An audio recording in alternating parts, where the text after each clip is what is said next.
सुबह के 4 बजे गांव में कोहरा पड़ा। तभी उस गांव में तेज और भूख ने मार डाला रे। भूतिया भूख मार डालेगा रे लौंडो। जल्दी भूख भगाओ। अरे कोई नाश्ता खिलाओ। ये आवाज इतनी तेज गूंज रही थी कि पूरा गांव उसी वक्त जाग गया। उस आवाज से परेशान होकर पूरा गांव गजोधर के घर के बाहर इकट्ठा हो गया। गजोधर का परिवार पागल हो गया है। कहीं ऐसा तो नहीं कि इस गांव में सच में भूख वाला भूत आ गया हो? बिल्कुल सही कहा। हमने बचपन में भूखिया भूत के बारे में बहुत सुना है। ऐसे लोग जो भूख की वजह से मर जाते हैं, वो मरने के बाद लोगों के शरीर में घुसकर अपनी भूख मिटाते हैं। गांव वाले गजोधर के घर के बाहर आपस में बात कर ही रहे थे कि तभी अचानक गजोधर की नई नवेली बहू राधिका की अचानक से नींद खुल गई। उसकी जैसे आंखें खुली वैसे उसने देखा कि पंखा बहुत तेज घूम रहा था, लेकिन तभी अचानक उसे उस पंखे में एक चुड़ैल की आत्मा दिखाई दी जो कुछ बोल रही थी। मैं बहुत भूखी हूँ, जल्दी से सबको नाश्ता कराओ वरना ये पंखा तेरे ऊपर गिर जाएगा और तू भी मर जाएगी भूखी की भूखी। नई नवेली बहू राधिका के रोंगटे खड़े हो गए। उसकी आंखें बड़ी हो गई। वो तुरंत उठकर बिस्तर पर बैठ गई। ये क्या था? और ये चिल्लाने की आवाज़ क्यों आ रही है? ऐसा लग रहा है जैसे कोई थाली और बर्तन पीट रहा हो। अरे महेशी उठिए। जब उसके पति महेश की नींद नहीं खुली तब उठकर घर के बाहर हॉल में आ गई तो उसने देखा कि उसके सास ससुर जेठ ननद सभी लोग थाली बजा रहे थे। ये देखकर वो दंग रह गई। फिर उसने घड़ी की तरफ निगाह डाली तो घड़ी में 4 बज रहे थे। उसके ससुराल वाले सिर्फ एक ही बात बोल रहे थे, हमें नाश्ता दो, नाश्ता दो, जल्दी से हमें नाश्ता दो वरना सब कुछ बर्बाद हो जाएगा। हम भूख से तड़प रहे हैं, हमें नाश्ता दो। नहीं बहू राधिका, हमें नाश्ता दो वरना तुम भी मर जाओगी। भाभी हमें नाश्ता दो, सुबह के 4 बज गए हैं। अगर जरा भी लेट हुआ तो तुम भी हमारी तरह पूरी जिंदगी तड़पती रहोगी। रानी जी जल्दी से हमें नाश्ता बना कर दो वरना हम सब मर जाएंगे। ये सब देखकर राधिका को अपनी आंखों पर यकीन नहीं हो रहा था। उसे लग रहा था ये कोई सपना है। ये सभी लोग थाली बजा बजा कर क्या बोल रहे हैं? सुबह के 4 बज रहे हैं और ये सब नाश्ता मांग रहे हैं। लेकिन अगर मैंने अभी इन्हें नाश्ता नहीं दिया तो पता नहीं इनका कितना खौफनाक रूप मुझे देखने को मिलेगा। तभी अचानक राधिका के सामने उसका पति महेश आ गया और उसने राधिका को गोद में उठा लिया। गोद में उठाकर उसने उसे फेंक दिया और सीधा वो रसोई में जाकर गिरी। उसका सिर दीवार में भिड़ गया जिससे उसके सर से खून निकलने लगा। लगता है ये लोग पागल हो गए। अगर जल्दी से मैंने इन्हें नाश्ता नहीं खिलाया तो ये लोग ना जाने मेरी क्या दुर्दशा कर देंगे। महेश जी आप तो मेरे पति हैं, आपने मुझे उठाकर यहाँ रसोई घर में क्यों फेंक दिया? राधिका ये सब बोल ही रही थी कि तभी उसका पति महेश रसोई घर में आ गया। महेश जी आपकी आंखें इतनी लाल कैसे है? आपको देखकर तो मुझे डर लग रहा है। आपके घर वाले कैसी कैसी हरकतें कर रहे हैं। घर वालों को तो छोड़िए, आपने मुझे उठाकर किचन में फेंक दिया। राधिका, सुबह के 4 बजे हम सभी को इतनी ज्यादा भूख लगती है कि हम भूख से पागल हो जाते हैं। अगर 10 मिनट के अंदर तुम हम सभी के लिए बढ़िया नाश्ता लेकर नहीं आई तो तुम नहीं जानती कि तुम्हारे साथ क्या हो सकता है। तुम्हारे मायके वाले भी तुम्हारी कुछ मदद नहीं कर पाएंगे। और हाँ, इतनी ठंड हो रही है, इस ठंड के मौसम में हमें गर्मा गर्म पकवान बना कर लाना, जैसे गर्मा गर्म पकौड़ी, गरम गरम समोसे, गरम चाय, गरम पिज्जा, गरम बर्गर वगैरह। ये सब हमें चाहिए, तभी हमें शांति मिलेगी।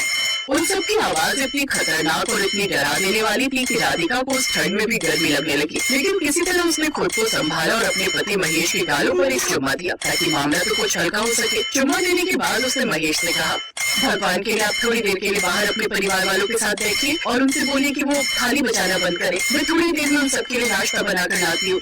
राधिका के मुंह से इतना सुनकर महेश इतना ज्यादा खुश हो गया, फिर वो बिना कुछ बोले सीधा बाहर हॉल में आ गया। आप सभी लोग थाली बजाना बंद कर दीजिए और जोर जोर से चिल्लाना भी बंद कर दीजिए, क्योंकि मैं आप सभी लोगों के लिए खुशखबरी लेकर आया हूँ। इस घर की बहू राधिका सबके लिए इतने स्वादिष्ट पकवान बनाकर लाने वाली है जिसे खाकर हम सबकी भूख शांत हो जाएगी। महेश के इतना बोलते ही सभी ससुराल वालों ने थाली बजाना और चिल्लाना भी बंद कर दिया। सभी के चेहरों पर एक अजीब सा सुकून था। वहीं दूसरी तरफ राधिका डरते डरते सभी के लिए नाश्ता बनाने लगी। उसे इस बात का भी डर था कि नाश्ता कितनी जल्दी बन जाए, क्योंकि 4 बजे का समय बहुत खतरनाक होता था पूरे गाँव में। हे ऊपर वाले, इतना खतरनाक भुक्कड़ परिवार तो मैंने आज तक नहीं देखा जिन्हें सुबह 4 बजे नाश्ता करना होता। अगर मुझे पहले पता होता तो मैं 3 बजे उठकर ही सबके लिए नाश्ता बना देती ताकि इतना डरावना माहौल न बन पाता। राधिका ने सभी के लिए नाश्ता बनाया। नाश्ता लेकर वो जैसे ही बाहर हॉल में आई, सभी लोग खाने पर टूट पड़े। सभी लोग खाने को इस तरह खा रहे थे जैसे उन्होंने कभी कुछ खाया ही ना हो। लेकिन खाना खाते खाते सारे गांव वाले जो बाहर खड़े थे वो घर के अंदर दरवाजा तोड़ कर आ गए। ये देखकर राधिका और ज्यादा डर गई। अरे आप लोग सुबह सुबह 4 बजे हमारे घर में क्या कर रहे हैं? राधिका बिटिया, तुम इस घर में पहली बार आई हो। ये तुम्हारी ससुराल में पहली सुबह है, इसलिए तुमको कुछ अजीब लग रहा होगा, लेकिन मैं तुमको बता देना चाहता हूँ कि इस परिवार की ये बहुत पुरानी आदत है। जैसे ही सुबह के 4 बजते हैं, सभी भूख के मारे ऐसे तड़पने लगते हैं जैसे इन्होंने जिंदगी में कभी कुछ खाया ही ना हो। राधिका को गांव वालों की ये बात सुनकर थोड़ा अजीब लगा, इसलिए उसने गांव के काका से पूछा, काका मेरे ससुराल वाले अभी नाश्ता कर रहे हैं इसीलिए अभी शांत है। इस शांति के माहौल में आपसे ये पूछना चाहती हूँ कि ऐसा मेरे ससुराल में क्यों होता है? आप तो इस गांव के बुजुर्ग हैं, आपको तो सब कुछ पता होगा। बिटिया, ये राज तो सदियों पुराना है। इस राज के बारे में किसी को नहीं पता। अभी तो मैं तुझे कुछ भी नहीं बता सकता, लेकिन अभी तू अपने परिवार वालों को नाश्ता करा दे। जब ये सभी लोग सो जाएं, तब तू अकेले में हम गांव वालों से आकर मिलना। हम सब तेरा बाहर ही इंतजार कर रहे हैं। ठीक है काका, थोड़ा धीरे धीरे बोलिए, कहीं मेरे ससुराल वालों ने सुन लिया तो वो मुझे आपके साथ बाहर नहीं आने देंगे। अभी आप लोग बाहर जाइए और मेरा इंतजार करिए। जब सभी लोग फिर से सो जाएंगे तो मैं आप सबके पास आ जाऊंगी। उसके ससुराल वाले सारा नाश्ता चट कर गए। नाश्ता करते ही सभी लोग बेहोश होने लगे। राधिका ने सभी को संभाला और सभी को अपने अपने कमरों में छोड़ दिया। उसने महेश को भी अपनी गोद में उठाया और अपने बिस्तर पर सुला दिया। चलो अच्छा हुआ, इतना डरावना माहौल अब बंद हो गया। ये तो मेरा पहला दिन था इस ससुराल में, इसलिए मैंने संभाल लिया। लेकिन गांव के काका कह रहे हैं कि ये हर रोज का काम है। अगर ऐसे ही मुझे हर रोज सुबह 4 बजे झेलना पड़ा, तब तो मैं इस घर में ज्यादा दिन रह ही नहीं सकती। मुझे अभी जाकर गांव वालों से मिलना ही होगा, तभी 4 बजे के नाश्ते का पर्दाफाश हो पाएगा। अपने ससुराल वालों को सुलाकर राधिका तुरंत अपने घर के बाहर आ गई। तब गाँव के काका ने उसे बताया, बिटिया, तुम्हारा परिवार कोई साधारण परिवार नहीं है। बहुत सालों पहले इस गांव में भुखमरी का आलम पड़ गया था। सभी फसलें बर्बाद हो गई थी। कई सालों तक तो यहाँ बारिश ही नहीं हुई। इस गांव को छोड़कर उस वक्त सभी लोग बाहर चले गए, लेकिन इस गांव में एक परिवार ऐसा था जो बहुत गरीब था, जो इस गांव के बाहर कभी नहीं जा सका। वो भूख से तड़प तड़प कर सुबह 4 बजे ही ये दुनिया छोड़कर चला गया, लेकिन उसकी आत्माएं अभी तक यहाँ पर भटक रही हैं। तुम अभी मेरे साथ एक योग पुरुष बाबा के पास चलो, वो तुम्हें इसका हल बताएंगे। हमें भी तुम्हारे परिवार से छुटकारा चाहिए, क्योंकि सुबह 4 बजते ही ये लोग थालियां बजाने लगते हैं, भूख के मारे चिल्लाने लगते हैं। हमें भी इससे छुटकारा चाहिए। तुम उस घर की बहू हो, तो वो तुम्हें ही इसका उपाय बता सकते हैं। काका, ये मेरी पहली सुबह थी और मैं अभी इतना ये सब देखकर घबरा गई हूँ। मैं अगली सुबह ऐसी बर्दाश्त नहीं कर सकती। मुझे आप सभी लोग अभी उन बाबा के पास लेकर चलिए। जो भी उपाय होगा मैं करूँगी, लेकिन अपने परिवार वालों को मैं बचा कर रहूंगी उन 4 बजे वाली भूखड़ आत्माओं से। काका राधिका और गाँव वालों को लेकर उन योग पुरुष के पास गए। बिटिया, जिस घर में तुम रहती हो, उसी घर में वही पुरानी आत्माएं अभी भी वास करती हैं, जो भूख की वजह से सुबह 4 बजे मर गई थीं। उनके मरने के कई वर्षों बाद तुम्हारे ससुराल वालों ने ये जमीन खरीदी थी, इसलिए वो सभी आत्माएं सुबह 4 बजते ही उनके ऊपर सवार हो जाती हैं और भूख की वजह से तड़पने लगती हैं। हमें तुम्हारे घर में इसी वक्त बहुत बड़ा हवन करना होगा। इस दौरान उन्हें ढेर सारा नाश्ता करना होगा, तब उन आत्माओं को शांति मिलेगी और वो तुम्हारे घर को छोड़कर हमेशा के लिए चली जाएंगी। बाबा जी, मैं अपने ससुराल वालों के लिए ये करने के लिए तैयार हूँ, भले इसमें मेरी जान ही क्यों न चली जाए। आप मेरे साथ अभी मेरे घर चलिए, मैं उन सबके लिए ढेर सारा नाश्ता बनाती हूँ, तब तक आप हवन की तैयारी कर लेना। उसके बाद बाबा ने राधिका के ससुराल में एक बहुत बड़ा यज्ञ किया। राधिका ने सभी को ढेर सारा नाश्ता कराया और अंत में तेज रोशनी के साथ सभी आत्माएं आजाद हो गई। उस दिन के बाद हर सुबह 4 बजे थाली बजाकर नाश्ता मांगना बंद हो गया कि सुबह के 5 बज गए हैं। वो जल्दी जल्दी उठी और मंडी जाने के लिए तैयार हो गई। उठ गई गोमती? हाँ, और सुनो, मैं सब्जी लेने मंडी जा रही हूँ।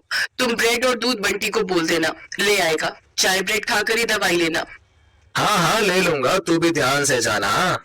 गोमती का पति किशन बीमार रहता था, इसलिए घर का खर्च चलाने के लिए गोमती सब्जियां बेचने लगी। गोमती सुबह सुबह की ताजी सब्जी खरीदने के लिए बड़ी मंडी जाने लगी। गोमती ताजी सब्जियां खरीद कर लाती और बाजार में ताजी सब्जी का ठेला लगाती। सभी ग्राहक जानते थे कि गोमती बड़ी मंडी से ताजी सब्जियां लाती है, इसलिए सुबह सुबह गोमती के ठेले पर सब्जी खरीदने के लिए ग्राहकों की भीड़ लग जाती थी। 1 किलो आलू, प्याज, टमाटर और हाँ, आधा किलो करेला, भिंडी और अरबी भी कर दो। 1 किलो खीरा निकाल देना। हाँ, अभी कर देती हूँ। तभी एक औरत गोमती के पास आती है जिसका नाम मेघा था। वो गर्भवती थी और सुबह सुबह टहलने के लिए निकलती थी। मेघा का नियम था, वो गोमती से ताजी सब्जियां लेती हुई ही घर जाती थी। गोमती, मैंने तुम्हें कच्चे आम बोले थे, लाई हो क्या?